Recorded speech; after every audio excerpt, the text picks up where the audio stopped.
Okay, beautiful. It's great to be here with you all. My name is Dr. Lani Roy. I have been running this network for about 5 years now. It was the first mental health professional network for psychedelics in Australia, and it's been an incredible journey, incredible 5 years from that point of, um, a lot of conservatism and reluctance in the space to all the incredible changes that we're seeing now.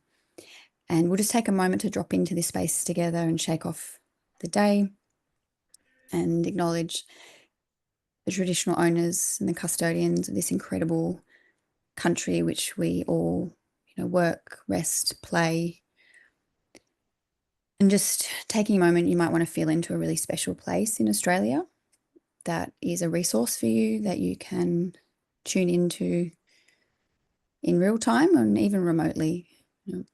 A water body, bush, mountain, even the snow. We're kind of spoilt here in Australia, and just really feeling into the deep medicine of one of the oldest ancient living, breathing traditions in the world. And when we really feel into that, how incredible that is. And just acknowledging any First Nations people here today and all our cultures, all our unique lineages, ultimately from,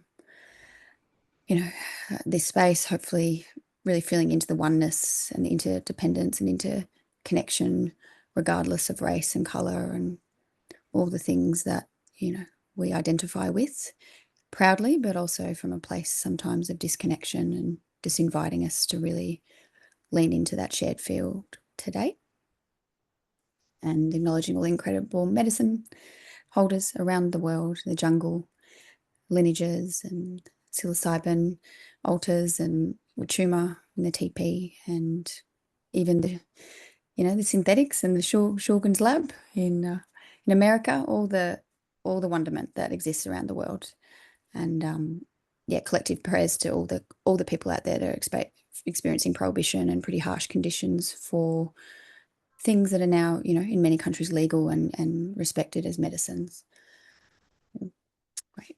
So my name is Lani, and I'm the chair of AMAP, which is the Multidisciplinary Association for Psychedelic Therapists, and founded 2 years ago. A small grassroots organisation. Really love your involvement, support. It's a really, really important organisational context that's really seeking to look after professionals in this space and the ecosystem that's unfolding. Also, the director and co-founder of Anam Cara Centre. So that's me and Melissa's centre, and we're presenting a little bit of our model today that we've been crafting and developing over the last 6 years together. And my background has largely been working with sexual abuse, really, from my early 20s as a survivor myself, and it's something I'll always do. And it was reaching a point in my career where the tools that I had were not holding up the level of pain and suffering and complexity and darkness that a lot of the children and men, women, and all people that I was supporting were going through. So it's through my own personal dark night that has arrived here to get more treatments, more novel treatments, and to not stop, finding new ways to support people who've had really horrific starts to life. I'll save the rest for later, but over to you, Melissa, to introduce yourself. Hi, everyone. It's been my pleasure to be part of the psychedelic research field in Australia for the last 9 years, nearly the decade now, which is quite remarkable to see the growth that has occurred in that time. I started with PRISM, Psychedelic Research in Science and Medicine, as secretary of the board there, and have seen the team create the first psilocybin and MDMA trials in Australia, and now the flourishing of the field that has occurred now. It's also involved in the rescheduling of psilocybin and MDMA, contributing to the scientific component of the document for the TGA. And alongside my deep appreciation of psychedelics as incredible healing tools and also creative tools as well, technologies, I also have a deep reverence for my meditation practice, which psychedelics inspired me to develop, because I wanted to be able to access these states or access elements of these states more readily in my daily life. And I think that's definitely, meditation's definitely helped me develop that capacity, and that with my clients as a meditation teacher. So that's why I really have great gratitude for Lani and I creating this course, which really does blend both the scientific, my background is studying neuroscience and more recently on the path of psychology, but also with the contemplative and the creative. So we're really seeking to combine all these elements here. As we know, psychedelics are these multidisciplinary compounds that do interact on a scientific, pharmacological, psychological, philosophical, creative, artistic, musical, all the levels. So honoring that. And alongside that, I create virtual reality meditations to prepare people for psychedelics, but also just to train meditation, metacognitive skills. And it's a great pleasure to work with Lani, and the term Anam Cara, meaning soul friend, is definitely something that we share. And the name itself, obviously we can't be Anam Caras to our clients. We definitely want to develop that capacity for them to have that with others, and also with themselves, to be their own Anam Cara. And Anam Cara is meaning that the deepest form of friendship possible, where you can hold up the mirror, create, I guess, a love that transcends time and space, but is a really soulful walk. And yeah, it's been, me and Melissa's friendship that's held us pretty deeply through some wild times, and many dark nights of the soul. And it is something that I wish, that all people get to experience, that real love of friendship and what it means to be able to give that to another. And ultimately, the people that we work with, so many of them have had relational trauma. And, and our goal is that they, as Melissa said, can be that to themselves and be able to offer that to others as well. Yes, definitely. And this next slide. So, as I'm sure many of us are aware, psychedelics have been used throughout the eons in various cultures and different religions in different contexts, largely as a rite of passage, or as a philosophical pursuit of wisdom activity, such as in the Elcidian mysteries. And interestingly, a lot of these rites of passage have a similarity even in the idea of preparation, dose, and integration of this idea of separation, or the preparation for that stage of liminality, and then how do we incorporate this into our daily lives. And reflecting on this, I love this quote from Oliver Sacks. I'm sure many of you have read some of his books, the man who took his wife for a hat, seeing voices and hallucinations, profound writer and neurologist. Every culture has found such chemical means of transcendence, and at some point the use of such intoxicants becomes institutionalized at a magical or sacramental level. Some people can reach transcendent states through meditation or similar trance-inducing techniques, or through prayer and spiritual exercises, but drugs offer a shortcut. They promise transcendence on demand. This idea of a promised transcendence on demand, well, it's rather exciting in a way. Sitting in a cave for 3 months is hard work. Or even a 10-day Vipassana is hard work. And yet transcendence on demand, just as a little byway, just as that emphasizing that idea that you can access elements of these states through natural means. Oliver Sacks wrote about in the book Hallucinations his experience of only seeing the color indigo twice in his life. One time was on combination of LSD and cannabis, I believe. That was his intention, to see this mysterious color, which is not that commonly found in nature. And the other time was meditating during Beethoven's Ninth at a live orchestra. So there's again that idea that these are states that are not just in the drug itself, they do exist within us. And ultimately, why we're combining this contemplative lens is the idea that individuals can actually develop the capacity to evoke elements of these states in their lives. An idea of, transcendence, everyday transcendence, not going down that path or not choosing that habit form. And well, transcendence on demand, there's definitely been a rise, and there's definitely been a demand for psychedelic research and for psychedelic therapy, which is now exceeded the research in the 60s by far. And in fact, we see many companies, these are all companies, just maybe 2 charities in there, that have started either with known psychedelics, or some of them, you can see that large other category, entirely novel compounds. So there has been, from a relic from the 60s is this idea that psychedelics could quite easily challenge and erase many of the systemic problems in society. And I think we now know that to be not true. And there is a risk, though, when we do interact with the, I guess, the capitalist system that we find ourselves in, and we Netflix, movies on demand, psychedelics on demand. What's this going to look like? And just to, I guess, as we shift more towards what psychedelics do, I think it is a nice idea to consider, well, what is transcendence, and what is actually these states allowing us to access?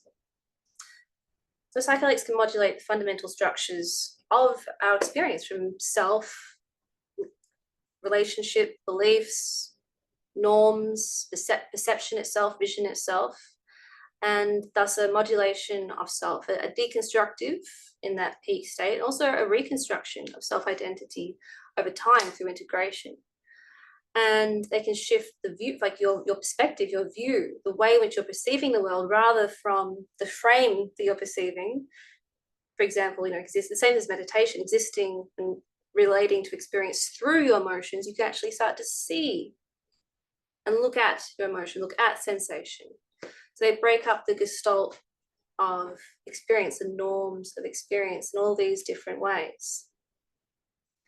And we'll just go through a brief exploration of how they do that through some neuroscience.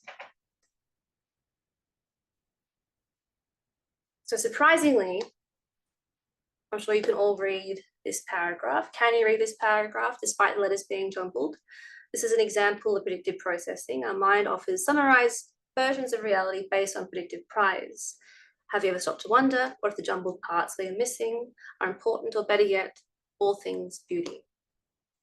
And predictive processing is a cybernetic model of the mind, and is the idea of how we constantly update and generate our mental model of the world. And that's through prior experiences, actually called priors in the model, prior beliefs. And these prior beliefs tend to have high weighting, and almost our experiences almost sieved through this veil of prior experience.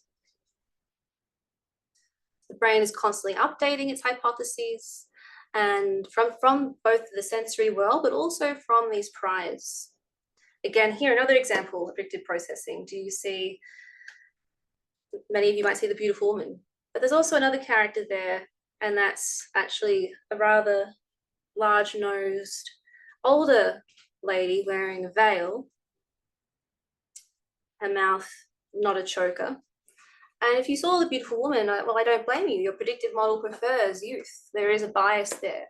And this is an example of the biases that can form just through our own human nature, but also through life, as, for example, someone experiences trauma or attachment wounding, and then all their future experiences are sieved through this bias of the past, which, and the self-reinforcing process, can become quite crippling in depression and trauma. And how this is being navigated is through these higher order cortical networks, which have a great deal of control over sensory experience. The senses come in, but are interpreted and perceived through the lens of these higher order networks. For example, the default mode network, which I'm sure you're familiar with if you're interested in the science of psychedelics. That's the green one there. But also things like task positive network, the salience network, which chooses whether to focus on the internal or external stimuli. And what psychedelics do when there is this weighting from the top down higher order cortical regions on top of sensory experience. So for example, I might think, oh, last time I did a talk, it was great. So my heart racing a little bit and feeling slightly sweaty in my hands. It's a sign of excitement. That's my predictive experience, where someone might have a real fear of public speaking, and the heart rate and the sweaty hands is actually interpreted as fear due to those priors. Well, as I just mentioned, there's this experience of tightened beliefs in response to uncertainty, in response to stress, and change, novelty, surprise, are energetically expensive. So psychedelics are, in a way, a disruptive technology, for they break down the connectivity and the habit forms of these higher order networks and actually upregulate information from the senses. Here we have an image of the cortical loops. Thalamus is where all your sensory experience comes in, from the eyes, from the ears, and is relayed to these higher order networks. And we see here the psychedelics actually increase that capacity for the senses to be weighted more favorably than prior experience. And we see this even in experience itself.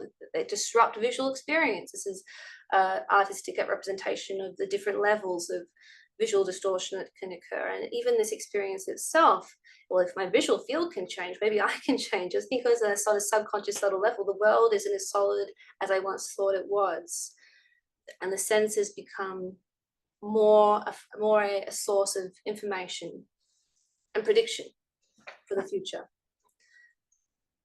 And this can be quite powerful in many ways therapeutically, because on the perceptual level, walls are solid, white, and still. Actually, they breathe and have fractals that can actually loosen our beliefs about the future. Life is mundane, ordinary. I'll actually have experiences infused with meaning. If I experience my grief, it will crush me. Grief arises and is yet felt as a sensation rather than, the focus of the cognition and the fear. And actually, maybe I can handle my emotions if held well. And not only this, we see that psychedelics open these critical periods in which social learning becomes more easeful. And this is quite unique to psychedelics. For example, cocaine does not open critical periods of social learning, and there is different sort of periods in which this critical window is open for different compounds, ketamine being about 48 hours, psilocybin 2 weeks, same as MDMA, LSD 3 weeks, ibogaine 4 weeks. And this might be due to things like receptor affinities and other pharmacological mechanisms. So this idea of psychedelics as a psychotechnology, something that's also central to our model. And that's because the word technology actually means techne and logos, which is art, skill, craft, technique, and logos being kind of the unspoken, unknown, mysterious, reasonable plan that is the unseen, implicit order of the cosmos. So if you look at psychedelics, revealing the mind, and technology itself is a mode of revealing, but also with technology, revealing and hopefully cultivating art, skill, craft, and technique. So we're looking at psychedelics, but we're also looking at all the other forms of psychotechnology across time. And I actually think that one's not meant to be there. We'll just jump to this. So psychedelics under the right set and setting facilitate transformative experiences. And there's two components to transformation: the experience itself and the stabilization of that change. And that's really, really key. I do think this quote from Chris Letheby is rather apt, a philosopher in Perth. A second factor is required for truly durable change: the discovery of new forms of self-modeling during the experience, the consolidation of these during a subsequent period of integration. It's not just the plasticity, it's the way you use it. And I'll pass to Lani just to talk about these concepts briefly. Beautiful. So there's a lot that goes into scaffolding, preparing the mind, the body, the spirit, and also the structures, the culture, the context around the psychedelic explorer. So assessment is really key in this, and as we journey through the model, you'll understand it's assessing the person's metacognitive abilities, their somatic skills, their contemplative wisdom, and access to different modalities for regulation. It's all the assessment that goes into their mental health context and their risk factors and personality structure and internal family systems, perspective, parts. So we could do a whole section on assessment alone, but you'll get a flavour of it as we journey through the model. And preparation for some people can last, months, depending on their context. And it really is all the things that are needed from an attachment perspective. You know, are they avoidant? Have they got secure attachment in their life? Disorganized attachment, dissociative, all the things needed to scaffold the best altered state experience so that they can have the peak experience, but also have enough grit and resilience to be able to stabilize that into embodied behavior change. And of course, the acute experience, and that varies for everyone, whether they need a shamanic context, if they need an individual therapist in a trial setting, if they need to first do holotropic breath work or vipassana or vision quest before scaling up to bigger altered state experiences. So the acute experience really needs to be tailored to the person's attachment style, their mental health context, their religious, spiritual, cultural needs. Not just what's available, what's affordable, who they can find online. There's so much potential risk and so much need in curating altered state experiences for the individual set and person's context. And of course, integration. We hear this word a lot, and I do work in the jungle with the oceanic lineage with ayahuasca and take small groups on dieta, and it's really interesting because in that context, they don't even have the word integration because it's part of their ecosystem. It's part, they're living in nature, they're living from the land, they're living basically off the grid, have a whole community context around it that's normalized. There's no prohibition. It's not illegal.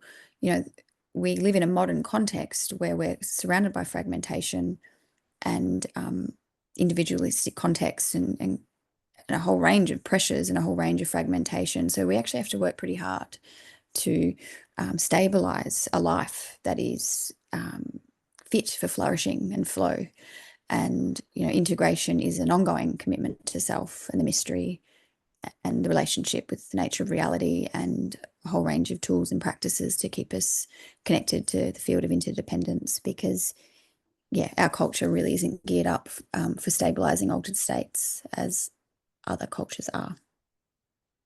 Next slide. Yeah. So I've mentioned some of this, but mindset is really what we bring to the context, our personality structure, our lineage, our legacy burdens, our mental health.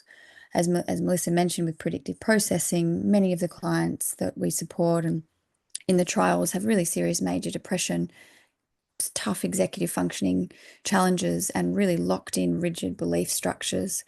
And how much preparation has been done to scaffold their mind to be able to open up to the mystery and altered state work. We've still got a lot to do in that area, given the TGA has really approved the most sick people to do these medicines. There's complexity around that. How ready are they to then open up into these different contexts, as we've mentioned, from creative, ritual, nature, solo journeys at home, community group settings. And many people end up in the wrong setting. They may need a therapist because they've got, relational attachment trauma, but they go into a shamanic setting and expect to get that type of therapy from the curandero who doesn't offer it in that way. So a big part of our work is helping people map their needs and develop their skills, metacognitive skills, their capacity to know their own mind, to hold other people's mind in mind, that insight, compassion and empathy, introspection and somatic awareness, and grit and resilience, because this path is challenging and it requires discernment and skill to be able to know what's myth or metaphor or poetic or actually something that's really unhelpful, spiritual bypassing and grandiose behavior, to know when that's happening, elevation. A big part of our model is to help develop skills across the therapist in these areas, but also the client and the treatment team to hold the setting and skill to a really high standard.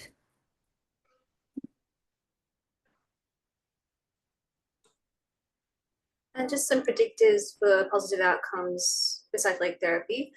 mystical experience. What's quite interesting is relaxation and positive insights have actually been shown to be stronger predictors for outcomes from therapy. Mystical experience for a long time was seen as that key turning point, but actually how relaxed someone is and the quality of the insights they're having in many circumstances can predict outcomes even more so.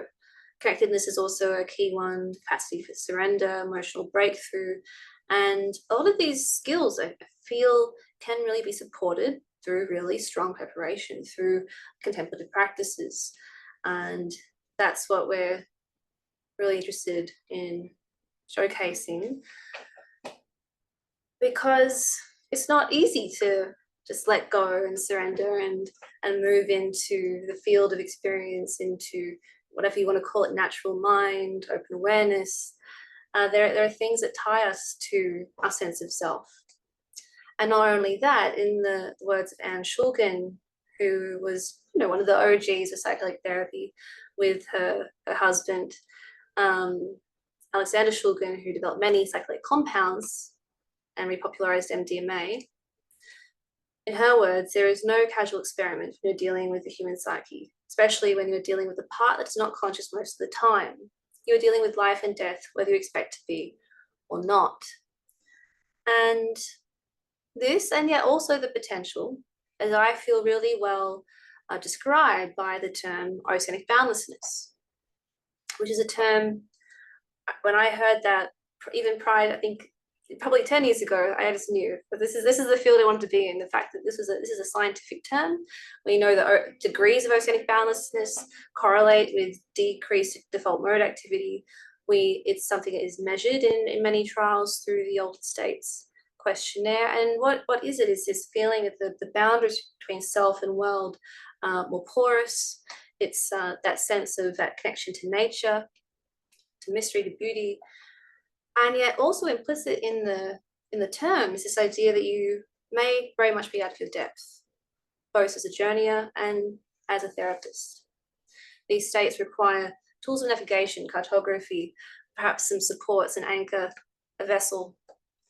And that's why we developed the idea of swim, to navigate oceanic experiences. And this is for psychedelics, but also very much so for a deep meditation practice as well.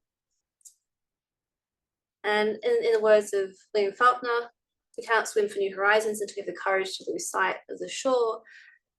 And also William James, we are like islands in the sea, separate on the surface but connected in the deep. And swim and float is a model which aims to provide the tools, the framework, and also the relational holding to be able to explore and deepen and really develop, well, wisdom through these states. And so SWIM stands for Somatic, Wisdom, Interdependence, and Metacognition.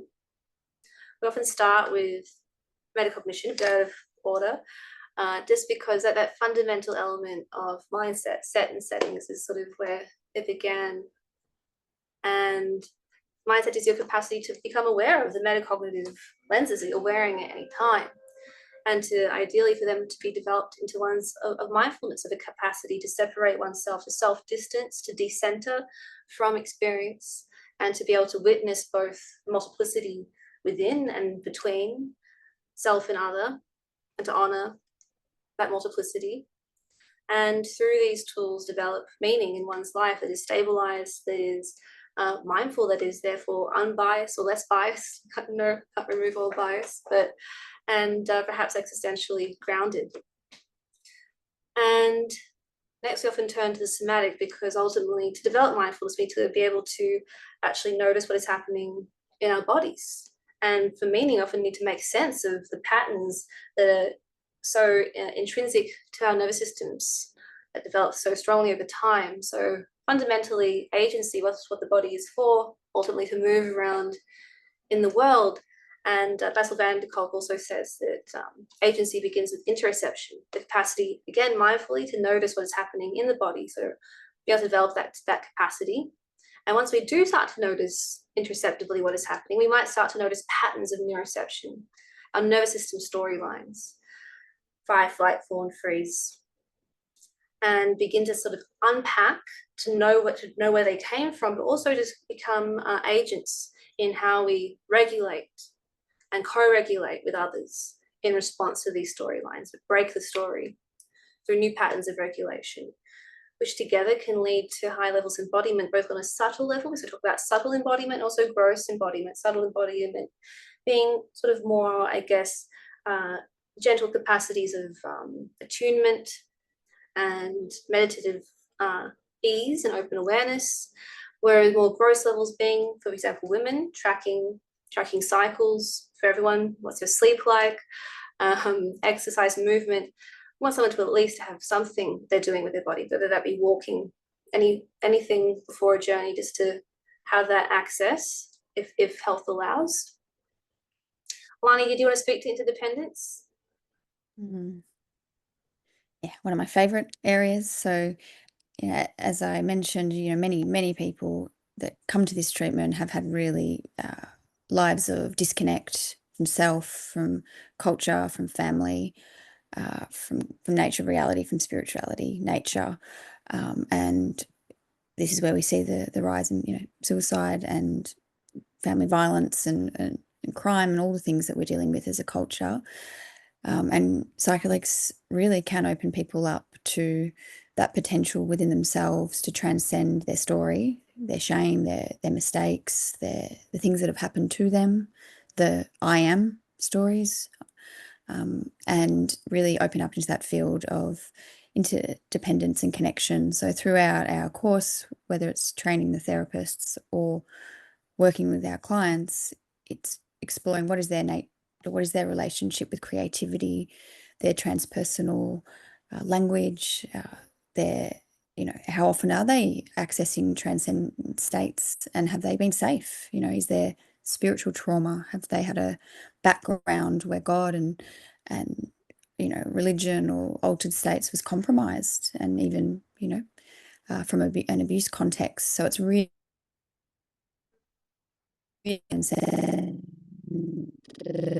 from a real personal perspective, and supporting clients to have their own language, their own experience of that isn't given to them by the therapist or culturally imposed by our own context, but that spacious field that they can explore and that they can connect in with and develop ongoing relationship with. And that it feeds right through this whole model, their relationship with their body, their relationship with their capacity to be aware of when they're slipping out of relationship with nature, and actual personal practices, creative arts, dance, movement, sound, that can drop them back into this field of connection. Beautiful. And wisdom, which is one of my favorites. And this one also very much applies, to the individual to a degree, to the client, but also to the therapist. All these lenses do, but this one in particular, I guess the invitation is, for philosophy, the word means the love of wisdom. And can we be invitational in beckoning someone to consider the pursuit of wisdom as a life hobby?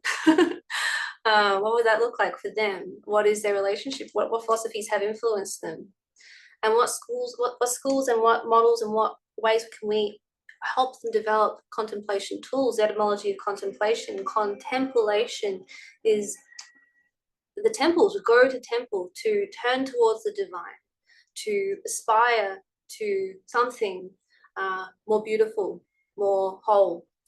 And that's the invitation of contemplation. We will go through guided imagery here, and also other contemplative tools that help an individual engage with that pursuit of wisdom, because ultimately to be wise is something none of us can ever really attain. And if you would say so, well, that's where hubris is beginning, and most likely a lack of wisdom. But to be in pursuit, it's something we can all do together. And ethics is very interesting, to understand someone's ethical landscape, but also to even understand and key before a journey their ethical transgressions, because that might come up And if that hasn't been discussed, if you are unaware of the things they feel deep shame about, they might not tell you. And there could be some separation there. So we really want to have a lay of the land and really start that shift from shame to remorse, and then from remorse to amends. And that could be quite liberating as a path for someone who feels really stuck in mistakes. And ultimately, through all these lenses combined, there is the hope of eudaimonia, that happiness built on joy, the joy being that which is good, value-aligned happiness. And what that looks like is also that is, we can aspire, of course, and be intentional, and yet there are everyday limitations of situation, of life, and to make sure that eudaimonic view is balanced within the constraints of those everyday limitations. And through all these elements, what I realized here, being a contemplative and loving my meditation practice, which is often described, particularly as you move on, as a pursuit of something that's rather effortless. There is definitely effort, learning to concentrate and to stay, and yet also what you're hoping to develop is an effortlessness. So for a contemplative course, I realized this swim was missing something. That's a lot of efforting, and so float is definitely really focusing on the contemplative element. Ultimately, as a Zen saying, it says the wave is free when it realizes it is part of the sea. So to feel, let go, open into awareness and transcend. And here, even these 5 letters can also be a diagnostic tool, particularly for psilocybin, where someone is not surrendering. Where are they stuck? Do they have uncomfortable sensations in the body? They have a very controlling mind, having trouble letting go. Are they open to relationally with others, with themselves? Is there a willingness, is there a capacity to rest in open awareness? Can they rest? Opening is also kind of a resting. And if they are transcending, maybe well, how long can they stay there? Are they aware of the mind coming back online and taking them out of that state? How can we soften that and rest into that transcendence? And we have contemplative tools for each of these layers. And just so you know, each of the 4 lenses of each frame is actually based on the 4 pillars of contemplative development, which is, I guess, a model in a lot of Buddhist, but also broadly more tantric and also Hindu contemplative schools of thought, where the different layers of practice or view and aspiration, to hold that aspirational view, the daily practice of how you're working with that in your life, the application, which is often interpersonal, and the fruition, which can arise when all of these 3 core pillars are in line. So each of these frames work on each of these 4 models. For example, agency is the view, the aspiration. Neuroception is the practice. Regulation is the application, the interpersonal, and embodiment is the fruition. So, for example, these are all the practice lenses. So you can now kind of see that, how that works nicely there. So today, because we have limited time, we're just going to go through 2 of the frames. We're going to go through the first 2 we work with, metacognition and somatic. And we're hoping to do a part 2 a bit later, so we can go through the others as well. And with that, I'll move in. So here are the 4 sort of learning lenses of metacognition, but I'll start just with a broader exploration of what metacognition is. Some quotes from thinkers over time showing we've been thinking about metacognition for a long time. When the mind is thinking, it's talking to itself. Plato, the greatest weapon against stress is our ability to choose one thought over another, William James. And the mind is everything. What you think, you become. And the word metacognition was first introduced by a developmental psychologist, John Flavel, and in this capacity to monitor and modify our experience, to think about thinking. And Lani, do you want to go through the 3 core foundations? Yeah, absolutely. So, one of the most, well, they're all very important, but is our capacity and our clients' capacity to monitor their own thought processes, have awareness of who they are, what they're thinking, where those thoughts come from, their parts, their ethics, their family context. It's holding that big perspective of self and being able to monitor when it shifts and changes, when there's triggers. And obviously in the more extreme cases of, schizophrenia, it's that dysregulation, to be able to hold awareness and from a central point of self, to be able to know who you are, to track and to monitor. And, we see this in dissociative identity disorder in extreme cases, as well as difficulties in monitoring awareness with, borderline personality processes, very black and white thinking, fixed notions of truth, cognitive inflexibility. So when we're working with clients, we're really wanting to get a lay of the land of how aware are they, and do they need more skills and more time to develop and sharpen their capacity for monitoring, because it's going to get more fragmented potentially with some psychedelics, more complex and more nuanced. So if there isn't that sense of self to be able to modify in this next stage, and to decenter and to be able to take a step back and go, okay, what is happening here? What do I need to do to look after myself? What resources do I need to call on? Is this my shadow? Is this my shame? Is this my culture, my family lineage of prejudice, whatever it may be? And what do I need to do to modify my behavior? And mentalization, is that attunement to your mind, someone else's mind, the larger cultural context. And I guess in the psychedelic space, it's being able to, your consciousness to be able to enter the universal mind.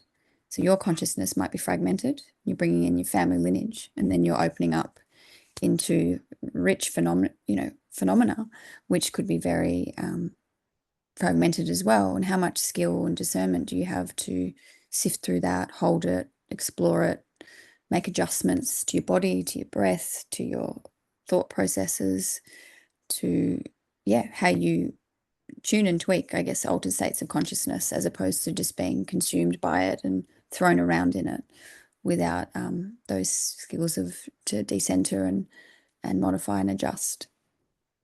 And this applies to the therapists as well. Everything that we're saying here is a model for clients as well as a therapist in the course. Definitely. It's a shared practice. And ultimately, metacognitively, as we discussed in that neuroscience section, psychedelics break the appearance-reality distinction. They do this on a visual level, on a sense of self level, on an interpersonal level, on a belief level. And this is a core element of metacognitive therapy, the idea of helping someone see the appearance-reality distinction. And psychedelics bring this acutely into view, which I feel really lends them to this idea of metacognition and thinking this way. Another element of metacognitive therapy is this idea of the metacognitive mode. And sometimes with clients, I'll actually talk about the meta mode. And this idea that we can actually slip out of, for example, the dreamlike nature of reality and actually become lucid in our waking dream. And it's an apt metaphor for psychedelics, because there is also neuroimaging evidence to suggest that psychedelics have a similarity to what a brain looks like while lucid dreaming. So even in preparation itself, even considering, well, actually, in your journey, you actually have agency, and you can, for example, relate to certain voices, certain experiences, certain visual experiences with that lucidity, with agency, with choice. By decentering, by asking, by inviting. And that could be quite a freeing tool. And there's other tools of metacognitive road, reality testing, decentering, as I mentioned, de-automization, contemplation. And a key one for psychedelics is metaphoric and poetic language, which in general has been shown to help an individual enter a metacognitive mode. Research has shown that. And also what is really key, we find, for altered state work is to really help someone find their own metaphors, and to know what metaphors might not actually resonate with someone. Someone might have a fear of the ocean. Someone might actually have a fear of mountains. So finding the natural modes of thought, natural images that resonate with the individual. Another element that we're tracking. And I'll just add there, So, sorry, Han, can I just interject? For many clients, because of their major depression, they may have, really struggled to capacity, maybe in childhood, to have fantasy and play was compromised through trauma. So for some clients, they need time to expand into creativity. They've been in survival. Some of this stuff's a luxury, when you're in survival and you can't get out of bed and you're so depressed. So for some clients, there needs to be space and time to scaffold the creativity, to see the potential in it. Other clients, they want the medicine, they want to get better now, they want the pain to end. So they need to see the value in this and, adjust it to their pacing and to their, their functioning level. Other clients are very creative and very ready and already in a metaphoric space, but others aren't, and particularly some clients that might have neurodiversity or, have had a long-term, complex dual diagnosis and depression. They need a little bit more space with this. And another element that we're tracking, and we go into more detail in this in the course, we'll only go through a few of these skills. These are inspired by Dr. Daniel P. Brown and David Elliott. Dan Brown was a Harvard professor in psychology and also an incredible meditation teacher. And they developed a series of metacognitive skills, which we find very useful for assessment, but also for tracking during the journey. Because ultimately, we want someone to be moving from early to intermediate to advanced skills. We'll just show some early intermediate here. And the other element, at least for us, is before someone engaging in altered state work, we kind of do want to see some degree of capacity in the early skills. There's actually about 6 in each stage. We'll just touch on a few just to whet your appetite.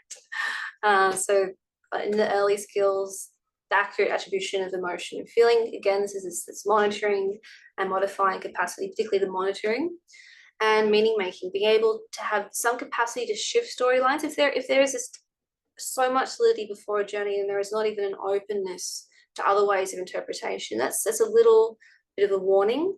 And perhaps there needs to be some more work to help to create that that fluidity, or at least say interest in. And interest in is really nice. And moving into intermediate skills. And another one perhaps that's quite important before a journey is the capacity to take perspective as a unique individual. Ultimately here, particularly for psilocybin and psychedelics, if someone is going to go through an experience where there is a deconstruction of self, they kind of want to have some kind of sense of self to come back to. There's this idea that before you lose yourself, you want to have a sense of self, because psychedelics can be fragmenting, as Lani touched on before. So helping assess that and develop, I guess, a capacity to have that sense of self-agency, have that sense of even encouraging someone to make small decisions for themselves rather than to rely on their partner or their friend or whatever it is, in small ways to develop that. And very much important before a journey is appreciating the relativity of all states of mind and limitations of knowledge, because insights can emerge, and something we discuss in more detail, insights can emerge of various, quantity, quality, veridicality, and emotions too can be very visceral, felt so strongly. And to be able to say, well, this is just a state and it may pass, to be able to say, well, that's an idea, but it's not the only way. These are really important capacities to have at least a touchstone of. Yeah. And key. And I guess just to flag, sorry, Han, just to flag that because there's this psychedelic boom, not a lot of time and thought has been given in some contexts to what metacognitive capacities therapists have. People that are, great people, but are just doing a university course, brand new to the space, may not have done psychedelic work and, may have a basic level of metacognitive skills themselves, yet they're holding complex mental health and altered states. So I guess a big part of our process and our own personal journey is staying in deep context with metacognitive skill level, because it can change. Just because you have advanced metacognitive skills for a couple of years, at any point that can change for all of us, with grief, with trauma, with menopause, whatever it may be. So these skills are an ongoing commitment to professional development and triad work and teams. And they're in flux, and they need to be role modeled with clients in real time, pausing, and reflecting together on parts and blockages, transference, projection. Yeah, and that's why you need a really strong, rich team that's committed to this stuff, because it's sometimes not pretty. It's the mess, and it's the complexity, and being able to hold compassion for people that we get along with is easy. It's when it's really hard, and being able to, I guess, hold that together as a team is so important. Thanks, Lani. And another element of metacognition, this runs through the entire all elements, all frames, but this idea of meditation and contemplation being really powerful tools to prepare, to integrate, and even some groups, John Hopkins, Mary Cosimo, and Ross Watts, they use various forms of meditation, guided imagery during journeys themselves, particularly early, just to sort of help someone launch, to set up. And then what some that they may be familiar with through preparation, they can also practice them in integration. And ultimately, if psychedelics are non-specific amplifiers of unconscious mental processes, not quite, but to a degree, sense of growth, meditation entrains awareness and navigation through the contents of consciousness. And we know those groups who have been studied with psychedelics, who have a high level of meditation experience, often experience very little anxiety. And there's generally in every clinical study around 30% of people who experience high levels of anxiety during the journey, and these groups don't. So there is something to this. And just, I guess, to where I've separated these two things, meditation ultimately is, I guess, the study of and the breaking down of our frame, to moving towards, again, this bottom-up processing of sensations. So helping someone prepare to be at that psychedelics onslaught of that. Meditation can help you prepare that gentle way of bottom-up processing. So it's kind of breaking the frame and breaking down experience, whereas contemplation is kind of becoming aware of the frame and choosing the frame. So again, this idea of turning towards the divine, of building. So meditation might be breath-related, open awareness, sensation, whereas contemplation might be metta, or future self, or any wise self, the muse, those kinds of meditations that are more constructive.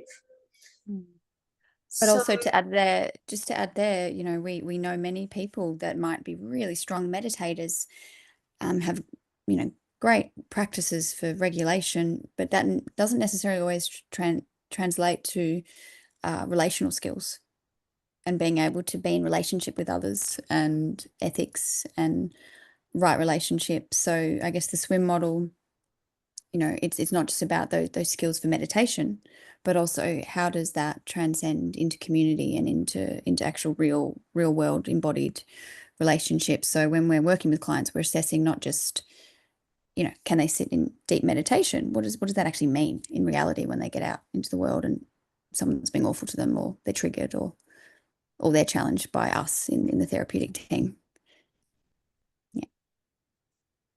So moving through the lenses, mindset, again, this idea of becoming aware of the metacognitive glasses that we are wearing at any time. And there's some incredible research on mindset. I recommend looking up the work of Alia Crum. I won't go too much in depth, but things like, a perception of just viewing stress as enhancing as all good for you changes how it impacts your health, changes how much mitochondrial DNA you have in your blood, which is a sign of mitochondrial stress. It change beliefs of what your food, the health of your food changes your metabolic response. So belief and mindset is truly effective at a biological level. And so helping someone understand that and to be able to cultivate certain mindsets can be really, really key for the journey. So we have a concept called treasures, and treasures are capacities that are within every individual that are important and worth cultivating and cherishing. And we use this term treasures because, and I think this depends very much on the client. Some people would prefer mindset, some people would prefer values, And some people would prefer treasure because this idea of, well, it's actually something that's within everyone. It's not something that, for example, someone with a mindset, I can't do that mindset, or I've never been able to hold that value because it's something about me. Whereas this concept of where we're self-distancing here, is this something that anyone has access to? Is it something universal? It's not actually about you. It's actually just your capacity to get to know it and to work with it. So it's shared among all beings, and it's our own personal agency and sense of meaning to choose which ones to cultivate. So these might be compassion, courage, openness, acceptance. And we like to work with 3 treasures or mindsets or values before a journey. And we explore that through, we have 6 E's of mindset embodiment, which I won't go through today, but things like getting to know what that has meant in your life, experiencing it, finding ways, maybe even movies, books, characters, doing an activity for maybe courage, maybe something slightly courageous, or acceptance, finding something you can sit with, really living into these mindsets before a journey.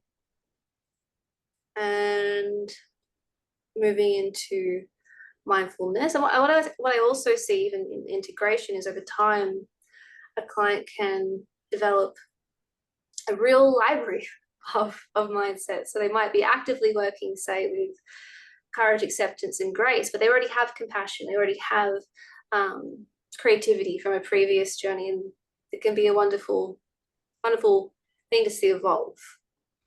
And from an attachment perspective, when people can start evoking something they treasure, such as courage, and then they can imagine, it might be an elder or, a woman that was courageous, in the psychedelic journey, when they're really, tough spaces, they've got this library, as you said, this visual sensory library that they can evoke energetically. They can be agnostic, and this can still work. They can be atheist, or they can be deeply spiritual, and use these metaphors, these archetypes, and as a way of stabilizing support and resourcing the system in some pretty challenging spaces. And it also extends to the lens of creativity. A lot of people end up painting this stuff. They end up setting up altars and having ornaments and journeying with their treasures pre and post the journey. So it becomes a real art form that can really deepen and expand. Yeah, definitely. And we've got about 10 minutes before we've got to do Q&A. So we're going to have to choose quickly. Wisely. We can do a second part later on. And just mindfulness, the core 3 elements being intention, attention, and attitude, is defined by researchers Jordan Shapiro and Linda Carlson in their incredible book, The Art and Science of Mindfulness. And intention, as we know, is so core to psychedelic experience. And attention is just that reminder that actually, yes, there's a lot of emphasis on going with the journey and just allowing things to unfold, and yet, well, actually we can attend to what's happening with a quality of compassion, or with a quality of curiosity, or even if a part of us is actually being quite loud and perhaps as an inner critic, to say that's actually unkind. We can say no to things. Don't have to go entirely with the flow. There is these tools here, these mechanisms in which we can navigate the experience and practice the way in which we want to be in the world. And I guess just going into some Tibetan words briefly, sati is the Tibetan word for the Pali word for mindfulness, remembering. And often sati patana is often put together, remembering, placing near, sampajana, awareness. So remembering, placing awareness near sita, which is heart mind. And the Japanese kanji for mindfulness is heart, mind, and now.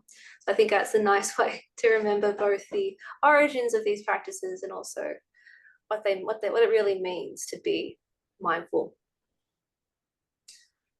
And we have a little pillar that we work with individuals. This is a nice sort of way of even developing a practice. So moving through presence, intention.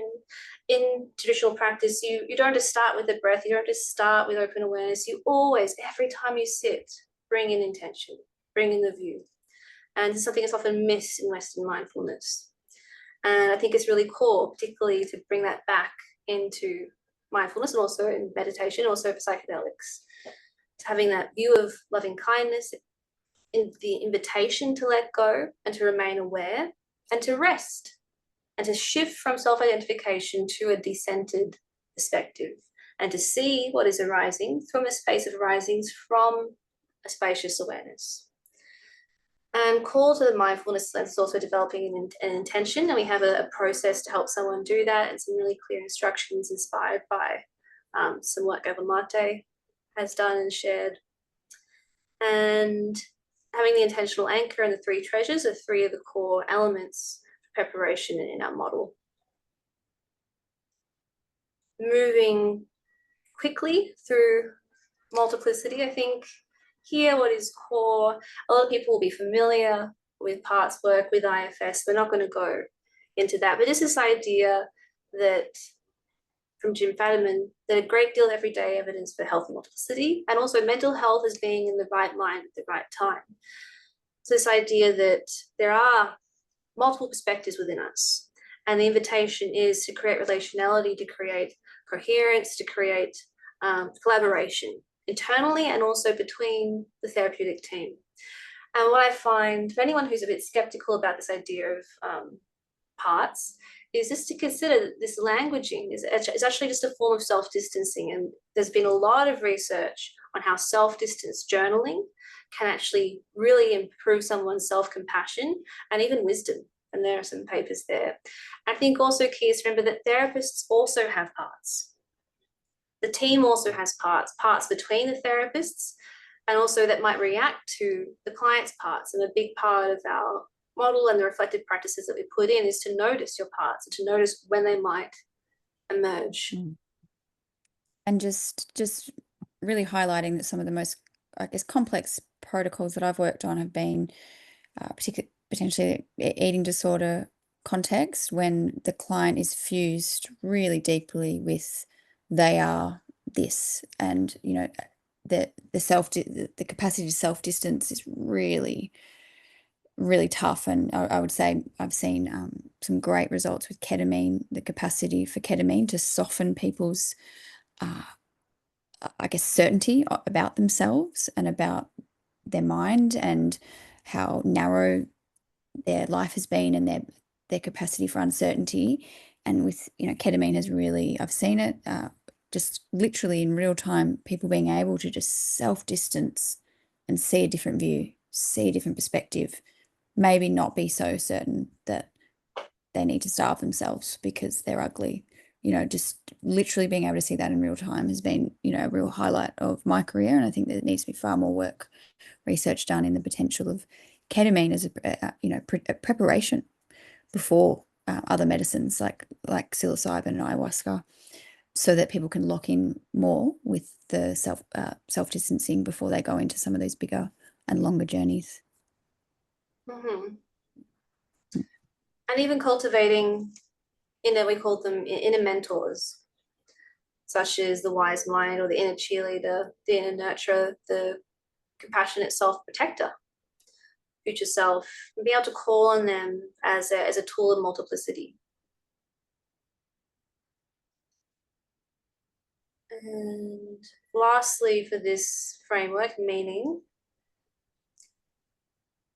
as a therapist, developing an understanding of someone's global meaning model, which is beliefs, values, helping them gain access and develop a felt sense and an exploration of values, goals and motivations, and also a subjective sense or meaning of purpose, which is a little bit more elusive, but there are ways to explore that. And part of this as well is even developing an awareness of what cognitive biases exist within their system, and very gently helping illuminate in ways in which this may be constraining their sense of self and their engagement with the world. A common one for trauma is the just world hypothesis, that there must be a reason why this happened to me, something about me, which in cases of responsibility is wonderful, but also there's bad things happen to good people, sometimes without entirely rhyme or reason. And it's not necessarily that while we always take responsibility for how to move forwards, that initial hurt, there may be nothing that they did to cause that, or very little. much less than they're taking on. And helping develop an understanding of and a deep exploration of the existential meaning model, which again is these issues are going to come up with psychedelic journeys: death versus life, meaning and meaninglessness, freedom and responsibility, isolation versus connection. And I guess the pursuit of existential therapy, I think, is said well by Epictetus, which is to seek not to have everything happen as you wish, but for everything to happen as it does, and you'll be serene. So that idea of balancing these different core concerns that do live in all of our lives. So that's the end of the metacognitive frame: mindfulness, mindset, meaning, multiplicity. You can hear Melissa's spaceship computer occasionally just doing some weird spaceship things, but that is her and all her technology genius. Beautiful. Do we have time to do a bit of somatic? Just a couple of slides? Yep. Yeah, we'll just 5 minutes and then we'll open up for Q&A. So yeah, as you can see, it's why we take a year to journey through the program with our students. Each of our lenses is nuanced. It takes time. It takes process. So it's just giving a little bite size tonight, and then we'll do another follow-up. But a big part of our work is supporting therapists as well as clients to develop this love and this language and relationship with their body through understanding their own agency to navigate the world from their temple, from their anchor of their body and their sensations, and really reclaiming that. If there was ever, a trauma, transgressions, their own trauma that they may have done to their own bodies, and really reclaiming their temple and developing practices to support that, being able to map when are they in fight, flight, freeze, fawn, flock, when it flocks more with that kind of BPD presentation, trying to find who your ally is and find who is going to agree with you because you're under threat.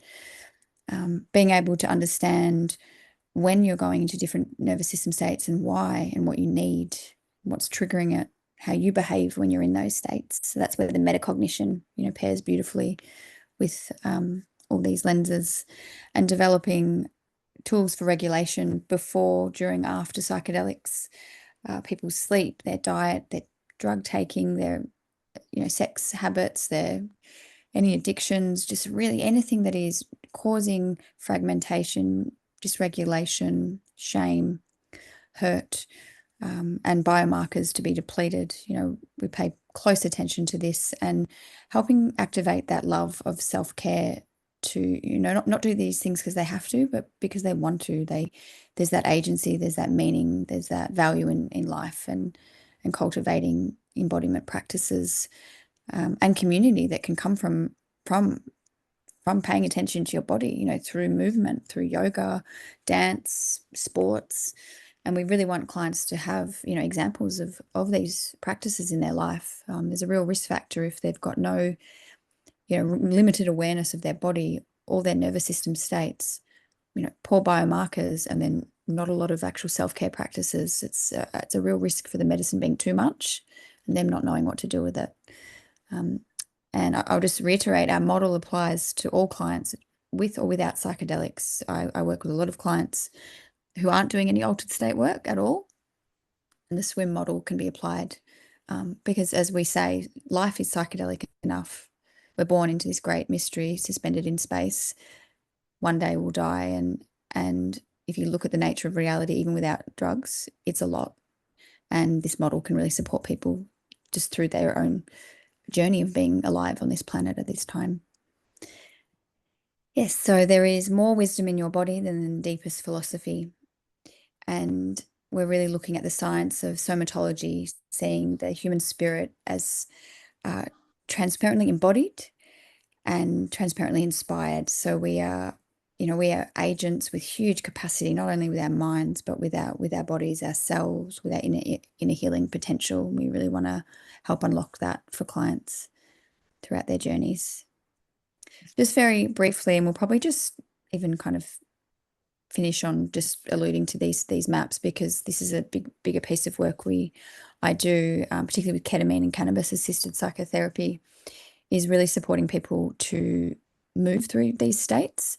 So state 0 is homeostasis. It's when you're more likely to be in self energy, feeling calm and grounded, and access to, metacognitive mode and capacity to discern and regulate, and compassion.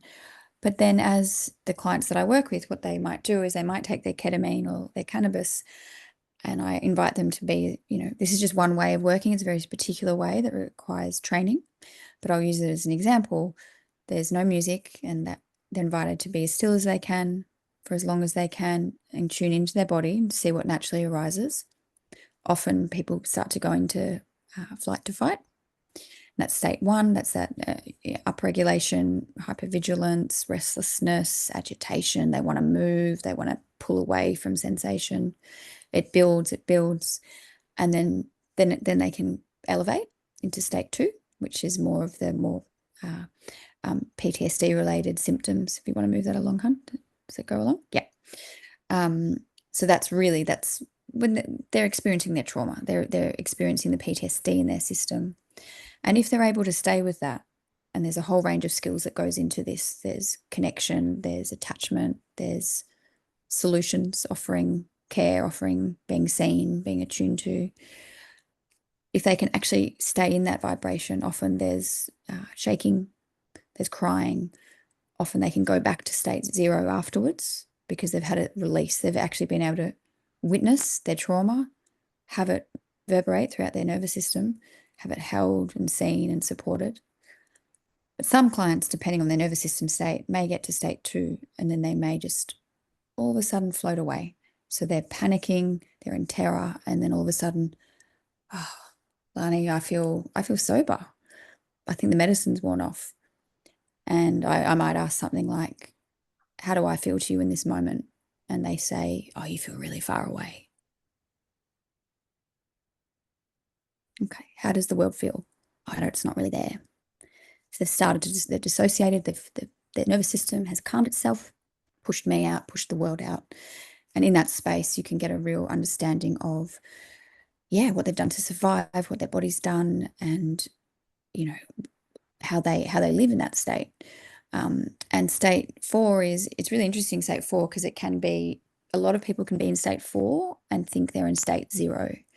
And often people who maybe misdiagnosed as autism, when they've actually had a lot of emotional neglect and abuse, they've learnt to be very detached, but still functioning, working, intelligent.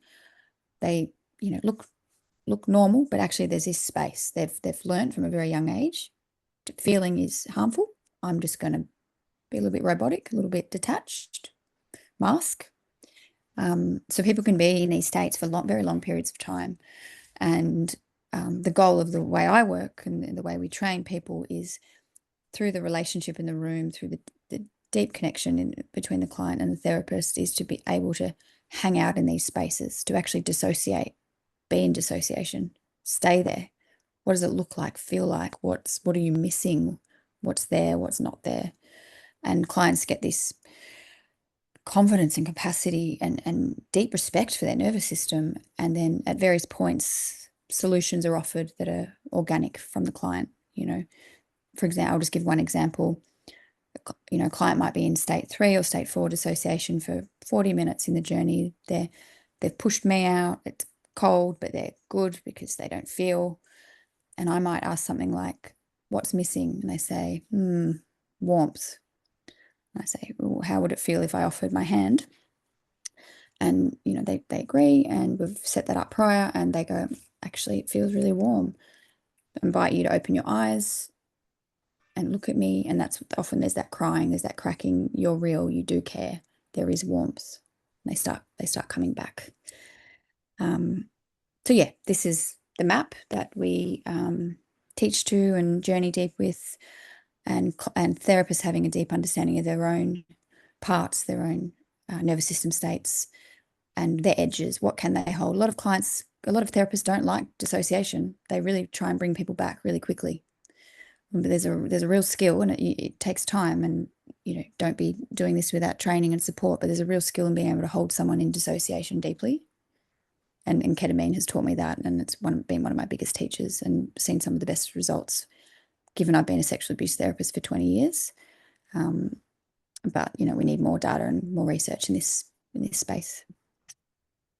And I have to probably finish it there, so we've got some time for questions. I guess we'll just go through these really quickly. And I guess through these tools, we can help over time, help someone shift from I can't being in freeze protectors, working with exiles or fight or flight parts to and I can and I am, to develop a more optimal grip on their experience, on reality, on their relationship in all ways to life, and to move more consciously towards a experience of self where they reorient to the world, others, and the future.